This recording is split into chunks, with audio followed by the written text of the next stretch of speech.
नमस्कार मित्रों, आप सभी का फिर से एक बार हार्दिक स्वागत है धर्म ज्ञान विज्ञान यूट्यूब चैनल पर। दोस्तों, अगर आप जीवन में कुछ नया सीखना चाहते हैं तो इस चैनल को सब्सक्राइब जरूर करें। श्री शिवाय नमस्तुभ्यम। हर हर महादेव। दोस्तों, पूज्य गुरुजी ने कहा कि 3 साल बाद पड़ने वाले इस अधिक मास की अमावस्या की तिथि में आपको सिर्फ एक कनेर के फूल से और एक चावल के दाने से एक ऐसा उपाय करना है जो आपके जीवन में चल रहे तमाम परेशानियों को, तमाम समस्याओं को एक साथ समाप्त कर देगा। अगर आप धन कमाने से बहुत ज्यादा चिंतित रह रहे हैं, धन प्राप्त नहीं हो पा रहा है, रुपए पैसों की बहुत ज्यादा जीवन में समस्या चल रही है, कई व्यापार कर चुके हैं, नौकरी में प्रयास कर रहे हैं लेकिन आपको नौकरी लग रही है और न ही आपका व्यापार अच्छे से चल रहा है, या फिर आपके जीवन में किसी भी प्रकार की समस्या चल रही है जिसकी वजह से आपको बहुत तनाव में, बहुत टेंशन में रहना पड़ता है, तो पूज्य गुरुजी ने कहा कि हम आपको व्यासपीठ से यकीन दिलाते हैं कि ये उपाय करने के बाद आपकी इन सारी समस्याओं का अंत होने वाला है। तो चलिए जानते हैं उस विशेष उपाय के बारे में। लेकिन उससे पहले, अगर आप भोलेनाथ जी को सच्चे दिल से मानते हो तो इस वीडियो को लाइक करें और चैनल को सब्सक्राइब करके कमेंट में हर हर महादेव जरूर लिखें। देखिए, 3 साल में हमें सिर्फ एक बार यह मौका मिलता है जब हमें अधिक मास में पड़ने वाली अमावस्या की विशेष तिथि मिलती है, और ये उपाय अगर करने से चुके तो फिर हमें 3 साल का लंबा इंतजार करना पड़ेगा। गुरुजी ने कहा कि 16 अगस्त की तिथि एक ऐसी तिथि है जो हमारे जीवन के सारे संकटों को, सारे समस्या को खत्म करने के लिए बहुत ही विशेष है। देखिए, इस वीडियो में हम पूज्य जी द्वारा बताए गए 2 विशेष उपायों के बारे में बात करेंगे। दोनों ही उपाय आपकी विशेष प्रकार की मनोकामना से संबंधित होंगे। आप जो भी मनोकामना करके महादेव में ये उपाय करते हैं, महादेव आपकी मनोकामना बहुत ही जल्द परिपूर्ण कर देते हैं।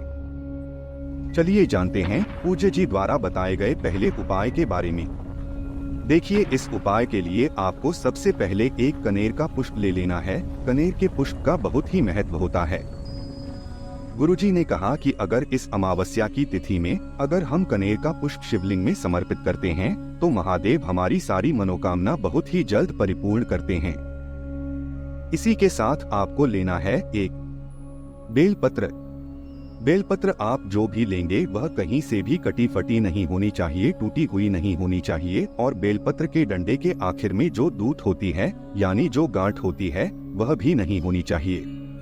अगर आपके पास बेलपत्र नहीं है तो शिवलिंग के ऊपर चढ़ी हुई बेलपत्र को उठाकर जल से शुद्ध करके फिर आप उसका भी इस्तेमाल कर सकते हैं। फिर इसी के साथ आपको ले लेना है एक चावल का दाना। चावल का दाना जो भी आप लेंगे को खंडित नहीं होना चाहिए, टूटा हुआ नहीं होना चाहिए। आपको सिर्फ और सिर्फ एक चावल का दाना ही लेना है। फिर सबसे आखिर में आपको ले लेना है एक लोटा जल। अब ये सारी सामग्री लेकर आपको पहुंच जाना है शिवालय।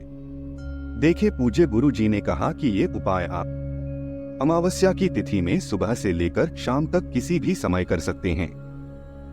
बस गुरुजी हमेशा एक बात कहते हैं कि आप पूरे साल शिवलिंग में 1 लोटा जल समर्पित किया करें, लेकिन सावन के महीने में 2 लोटा जल शिवलिंग में जरूर समर्पित किया करें। तो अगर आपके पास संभव हो सके तो इस उपाय के लिए भी 2 लोटा जल ले लीजिएगा। देखिए, अब ये सारी सामग्री लेकर आप शिवालय पहुंच जाना है। शिवालय पहुंचने के बाद सबसे पहले आप जो एक बेल पत्र लेकर गए हैं, उस बेल पत्र को आप अपने हाथ में रखिए और आपके जीवन की जो भी समस्या है, जो भी परेशानी है, जो भी दिक्कत है, या फिर आपकी कोई विशेष मनोकामना है, उस मनोकामना का स्मरण करिए और उसे पूरा करने के लिए महादेव से प्रार्थना करते हुए यह एक बेल पत्र आपको शिवलिंग में समर्पित कर देना है। लेकिन ध्यान रखना है कि बेलपत्र की चिकनी साइड का हिस्सा शिवलिंग में स्पर्श करेगा और बेलपत्र की डंडी जलाधारी की तरफ रहेगी। फिर इसी के बाद आप जो एक चावल का दाना लेकर गए हैं, वह चावल का दाना इसी बेलपत्र के ऊपर समर्पित कर देंगे और श्री शिवाय नमस्तुभ्यम मंत्र का स्मरण कर लेंगे। फिर आप जो एक कनेर का फूल लेकर गए हैं, वो कनेर का फूल आप शिवलिंग के ऊपर समर्पित कर देंगे और 11 बार श्री शिवाय नमस्तुभ्यम मंत्र का स्मरण कर लेंगे। और फिर सबसे आखिर में आप जो 1 लोटा या फिर 2 लोटा जल लेकर आए हैं, उन दोनों लोटे जल को आप दोनों हाथों में रखेंगे और इसी कनेर के पुष्प के ऊपर धीरे धीरे समर्पित करते जाएंगे और लगातार शिव महापुराण के मूल मंत्र श्री शिवाय नमस्तुभ्यम का स्मरण करते जाएंगे। गुरुजी ने कहा कि आपको ध्यान रखना है कि कनेर का पुष्प आप लास्ट में समर्पित करेंगे और फिर उसके बाद आप 2 लोटा जल धीरे धीरे समर्पित कर देंगे और फिर 11 बार श्री शिवाय नमस्तुभ्यम मंत्र का स्मरण करने के बाद वही शिवलिंग के सामने बैठकर एक बार फिर से अपनी वही मनोकामना दोहरा देनी है। गुरुजी ने कहा कि अगर हम इस अमावस्या की विशेष तिथि में ये उपाय करते हैं तो यकीन मानिए, अगर हमारे जीवन में कोई रोग बीमारी आ गई है या फिर हमें धन प्राप्ति नहीं हो पा रही है या फिर हमारे व्यापार में कोई दिक्कत चल रही हो या फिर हमारी नौकरी में कोई दुविधा आ रही है, तो गुरुजी कहते हैं कि हम यकीन दिलाते हैं कि आपको अपनी समस्या में बहुत शीघ्रता से आराम मिलेगा और धन धान्य की प्राप्ति आपके जीवन में होगी तथा दुर्भाग्य का अंत होगा। तो दोस्तों, ये उपाय आपको इस अमावस्या की तिथि में जरूर करें।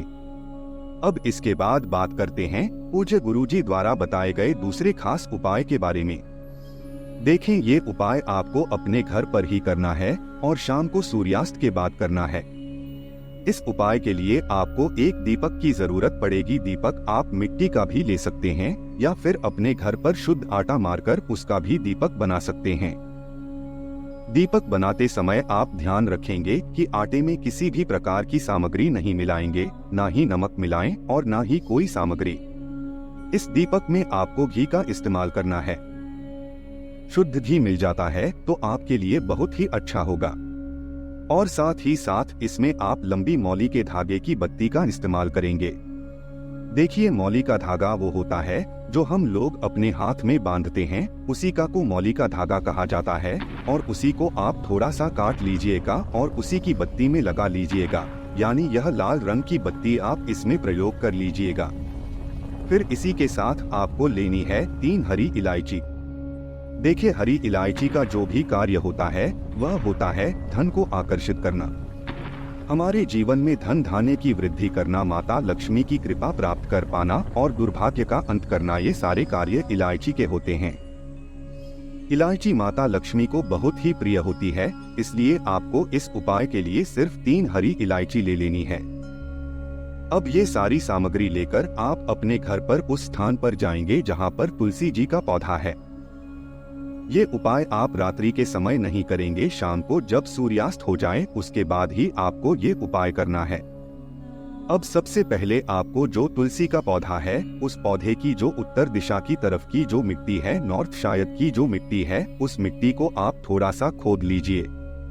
मैंने उसको थोड़ा सा हटा लीजिए और फिर 1 इलायची अपने हाथ में रखिए और ओम महालक्ष्मी नमः इस मंत्र का 11 बार स्मरण करिए और 1 हरी इलायची उस खोदी गई मिट्टी के अंदर रख दीजिए और फिर दूसरी हरी इलायची अपने हाथ में रखिए और फिर से 11 बार ओम महालक्ष्मी नमः इस मंत्र का स्मरण करिए और दूसरी इलायची भी वहीं पर रख दीजिए। फिर तीसरी इलायची भी आपको मंत्र का स्मरण करने के बाद वहीं पर रख देनी है। इसके बाद आपने जो मिट्टी हटाई है उस मिट्टी से इन तीनों इलायची को ढक देंगे और फिर जो दीपक आप लेकर गए हैं वो दीपक वही तुलसी के पौधे के नीचे आप प्रज्वलित कर देंगे और फिर से 11 बार गए इस बार ओम महालक्ष्मी नमः इस मंत्र का स्मरण कर लेना है।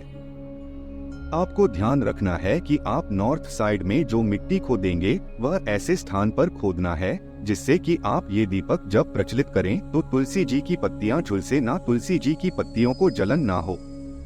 इसलिए आप मिट्टी थोड़ा सा तुलसी के पौधे की दूर की बताइएगा।